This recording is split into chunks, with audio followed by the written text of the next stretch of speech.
मेरे प्रिय छात्रों, आज के इस वीडियो में हम लोग प्रोटोप्लाज्म अर्थात जीवद्रव्य के संबंध में अध्ययन करेंगे। सर्वप्रथम सन 1665 ईस्वी में रॉबर्ट हुक नामक वैज्ञानिक ने स्वनिर्मित माइक्रोस्कोप की सहायता से बोतल पर लगने वाली कार्क की पतली परत का अध्ययन किया, जिसमें उन्हें मधुमक्खी के छत्ते के कोष्ठकों जैसी अनेक संरचनाएं दिखाई दी, जिसका नाम रखा सेल।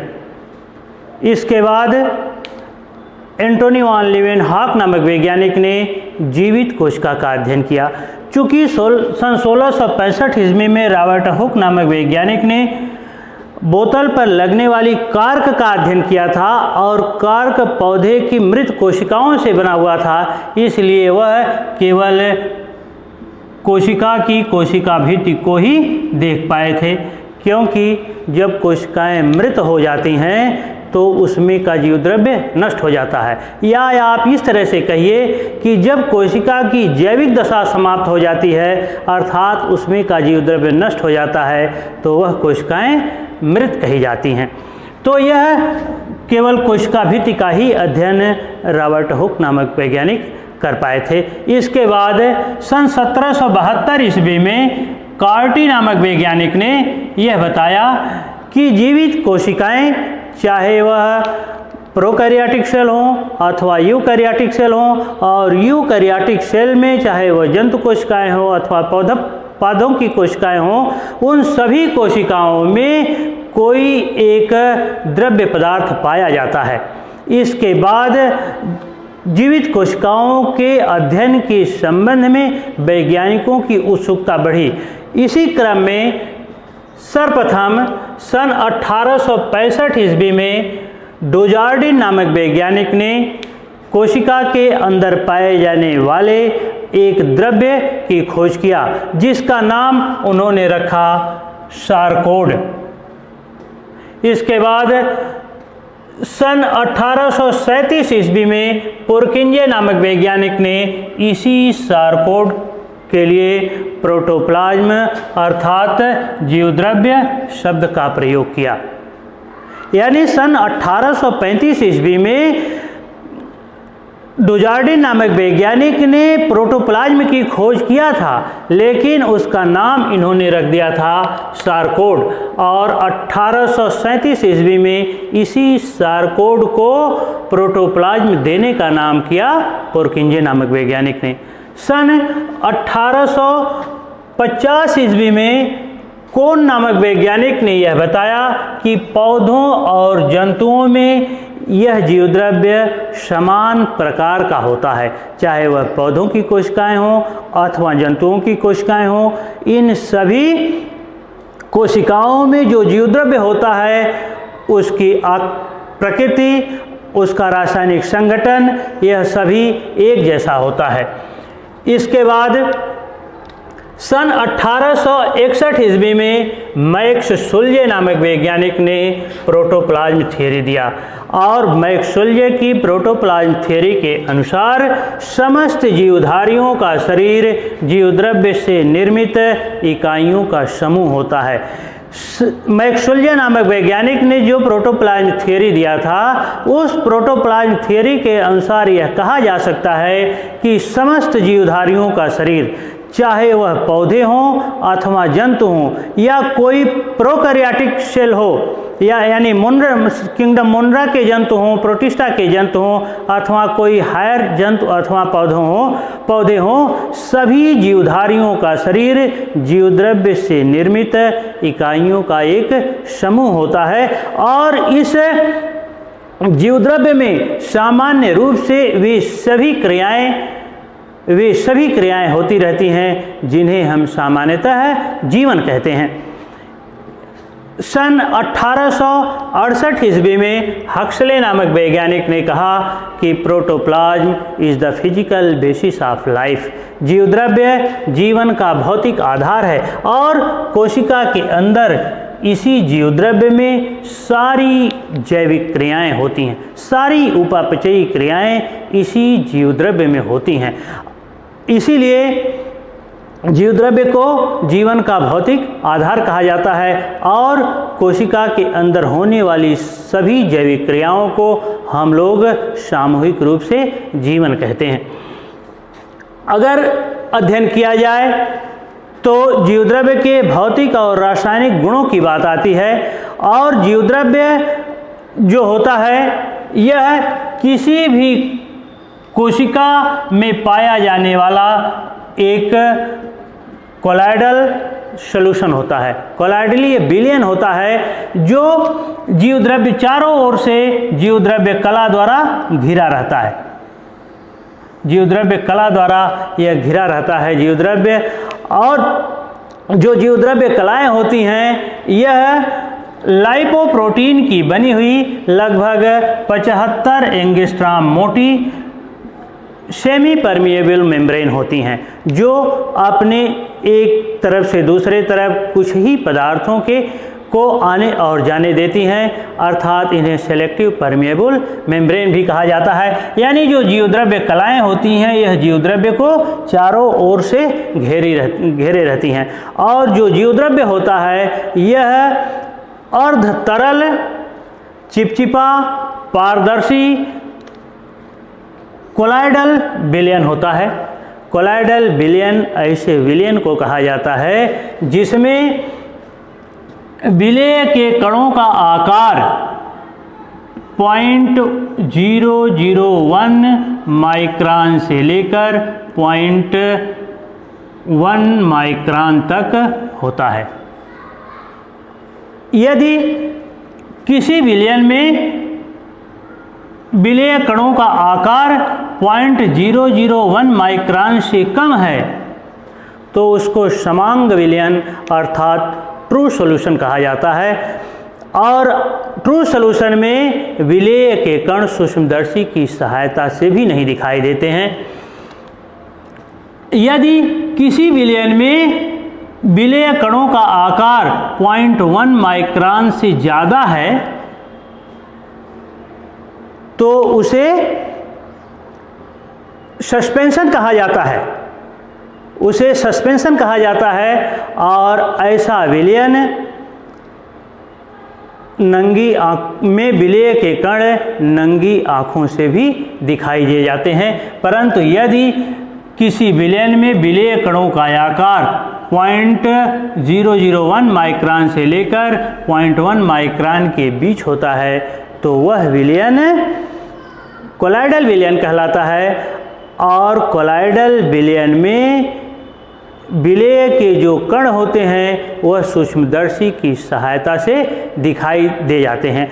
और कोलाइडल सॉल्यूशन की एक विशेषता यह भी होती है कि इसको गर्म करने पर यह स्कंदित हो जाता है। यह ठीक उसी प्रकार से ठोस अर्ध ठोस अवस्था में आ जाता है जैसे ब्लड जमने पर उसका थक्का बन जाता है, ठीक उसी प्रकार से यह कोलाइडल विलयन स्कंदित हो जाता है। जैसे आप जानते होंगे कि यदि आप अंडे को उबालते हैं तो उसमें का जो जिलेटिन होता है वह जम जाता है, स्कंदित हो जाता है, क्योंकि जिलेटिन भी एक कोलाइडल विलयन है। दूध और जिलेटिन, यह प्रोटोप्लाज्म, यह सभी कोलाइडल विलयन होते हैं। यही कारण है कि जब अंडे को आप उबालते हैं तो वह द्रव अवस्था में, उसका जिलेटिन द्रव अवस्था में न आकर के स्कंदित होकर के ठोस हो जाता है। और जब उस अंडे की ऊपर की कैल्शियम कार्बोनेट की खोल आप हटाते हैं तो अंदर जमा हुआ आपको जिलेटिन जैसा वह पदार्थ दिखाई देता है अंडे में। हाँ, बात मैं करूं जो प्रोटोप्लाज्म है इसके भौतिक गुणों की, तो जो प्रोटोप्लाज्म होता है यह चिपचिपा, अर्धपारदर्शी कोलाइडल सॉल्यूशन होता है और इसमें विस्कोसिटी तथा इलास्टिसिटी की क्षमता होती है।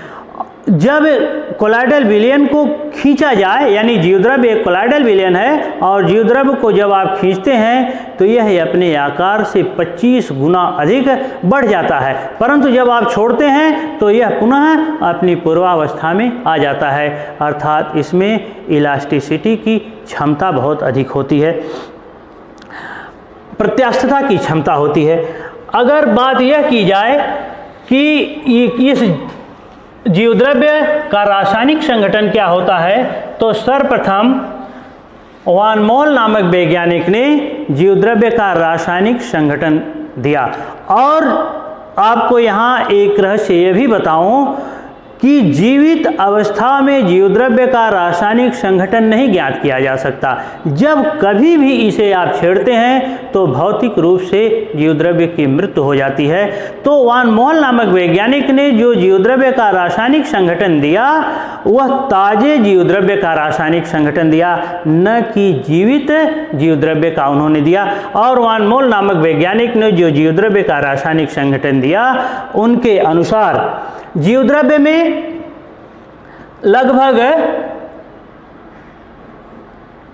75 से 80% जल होता है और पादप कोशिकाओं में यह 75 से 80% जल पादप कोशिकाओं में होता है, परंतु जंतु कोशिकाओं में जीवद्रव्य में जल की मात्रा 67 से 70% होती है। यानी यदि जीवद्रव्य का आप रासायनिक संगठन ज्ञात करें तो इस तरह से कहेंगे कि जीवद्रव्य में जल पादप कोशिकाओं में 75 से 85%, परंतु जंतु कोशिकाओं में 67 से 70% होता है। जीवद्रव्य में कार्बोहाइड्रेट भी पाया जाता है और वनस्पति कोशिकाओं में यह कार्बोहाइड्रेट 14 से 16% तथा जंतु कोशिकाओं में 1 से 4% होता है।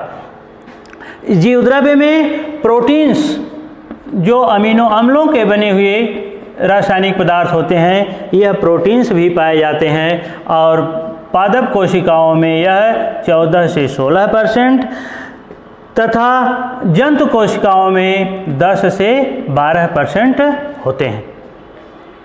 इसके अलावा जीवद्रव्य में लिपिड्स भी पाए जाते हैं। यह लिपिड्स पादप कोशिकाओं में 1 से 2% तथा जंतु कोशिकाओं में 10 से 12% होता है। इसके अलावा बहुत से अकार्बनिक लवण भी पाए जाते हैं, जैसे क्लोराइड आयंस भी पाए जाते हैं इसमें। इसके अलावा बाइकार्बोनेट आयन भी पाए जाते हैं, सल्फेट आयंस भी पाए जाते हैं। इस तरह से इसमें बहुत से आयंस भी पाए जाते हैं, धातुओं के आयंस भी पाए जाते हैं, जैसे आयरन भी इसमें पाया जाता है, मैग्नीशियम भी पाया जाता है, कैल्शियम भी पाया जाता है। इस तरह से कुछ अकार्बनिक लवण भी पाए जाते हैं और इस अकार्बनिक लवण की मात्रा वनस्पति कोशिकाओं में 1 से 1.5%, परंतु और जंतु कोशिकाओं में भी 1 से 1.5% होती है। इसके अलावा जीवद्रव्य में न्यूक्लिक अम्ल भी पाए जाते हैं। यह न्यूक्लिक अम्ल 2 तरह के होते हैं, डीएनए अर्थात डीऑक्सीराइबोन्यूक्लिक अम्ल और आरएनए अर्थात राइबोन्यूक्लिक अम्ल। और यह दोनों ही प्रकार के न्यूक्लिक अम्ल वनस्पति कोशिकाओं में 1 से 2% और जंतु कोशिकाओं में भी 1 से 2% पाए जाते हैं। इस प्रकार से जीवद्रव्य के रासायनिक संगठन में जल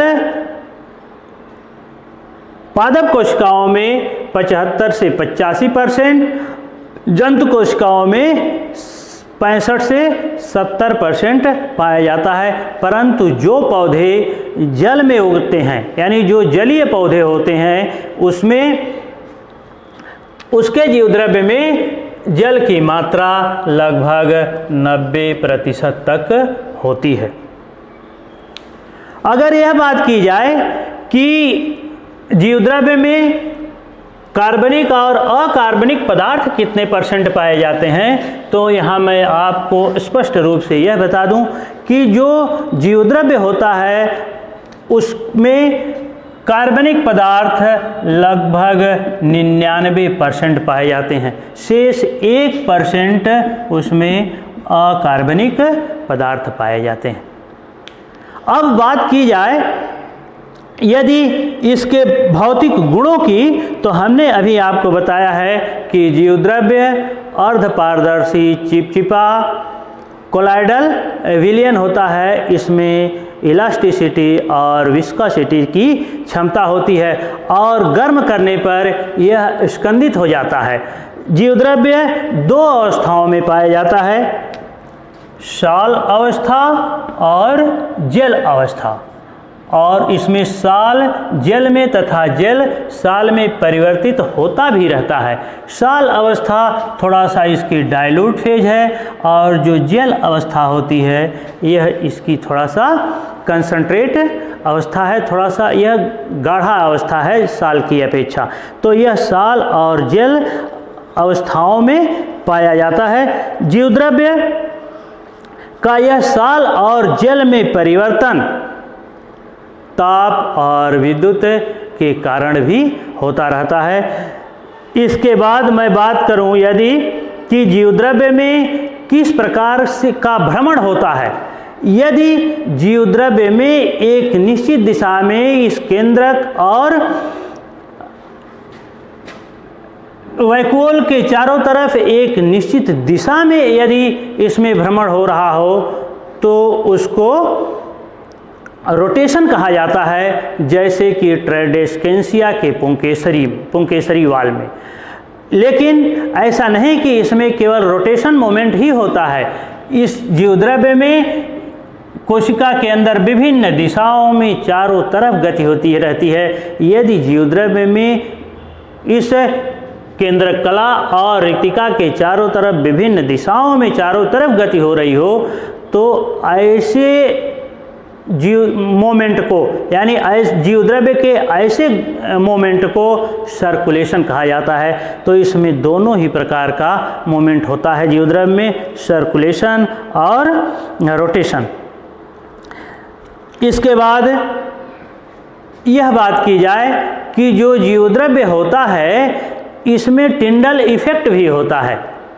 और यदि इस कोशिका के अंदर एक कल्पना की जाए कि यदि यह जीवद्रव्य एक बीकर में रख दिया जाए